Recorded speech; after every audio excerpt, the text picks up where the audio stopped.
Hello everyone, ఓం శాంతి.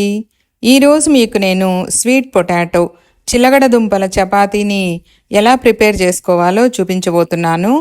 ఈ విధంగా చేశారంటే మంచి ఫ్లేవర్తో పాటు మంచి టేస్టీగా స్పైసీగా కూడా ఉంటాయి. ఇంకా వీడియోలోకి వెళ్ళిపోదామా? ముందుగా చిలకడ దుంపల్ని ఈ విధంగా కాల్చుకొని రెడీగా ఉంచుకోవాలి. వీటిని ఎలా కాల్చుకోవాలో నేను ఒక షార్ట్ వీడియో చేశాను, దాన్ని చూడండి. తర్వాత మనం తీసుకునే పిండిని బట్టి స్వీట్ పొటాటోను తీసుకోవాలి.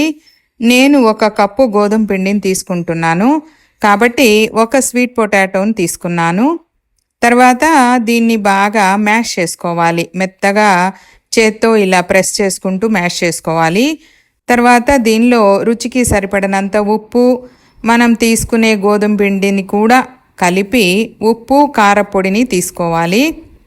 తర్వాత 1 కప్పు గోధుమ పిండిని వేసి బాగా ప్రెస్ చేస్తూ కలుపుకోవాలి.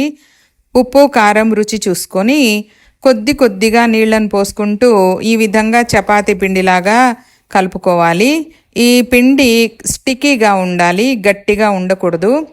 దీన్ని మూత మూసి 10 నిమిషాల పాటు పక్కనుంచుకోవాలి. ఇప్పుడు ఈ చపాతీ పైన చల్లుకునేందుకు మసాలా ఫ్లేక్స్ని ప్రిపేర్ చేసుకుందాం. 1 టీ స్పూన్ ధనియాలు, 2 లేక 3 ఎండుమిరపకాయలు, 1/2 టీ స్పూన్ జీలకర్ర, కొద్దిగా ఉప్పు, కొద్దిగా ఆమ్చూర్ వేసి పలుకులుగా పల్సిచ్చుకుంటూ తయారు చేసి పెట్టుకోవాలి. ఈ పొడిని 1 కప్పులోకి తీసి పెట్టుకోవాలి. ఇప్పుడు కొద్దిగా చపాతీ పిండిని తీసుకొని ఈ విధంగా రుద్దుకోవాలి.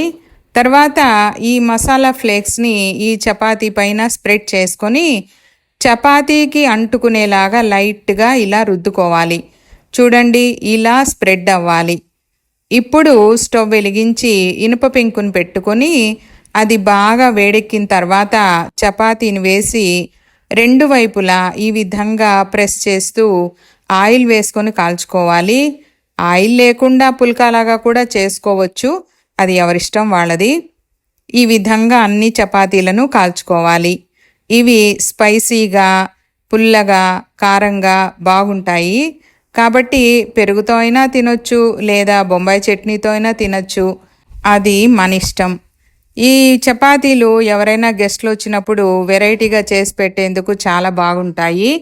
కాబట్టి మీరు కూడా తప్పకుండా ఇంట్లో ట్రై చేసి ఎలా వచ్చిందో నాకు కామెంట్ సెక్షన్లో కామెంట్ పెట్టండి. ఈ రెసిపీ కనుక మీకు నచ్చినట్లయితే లైక్ చేయండి, షేర్ చేయండి, నా ఛానల్ని సబ్స్క్రైబ్ చేసుకోండి. Thanks for watching.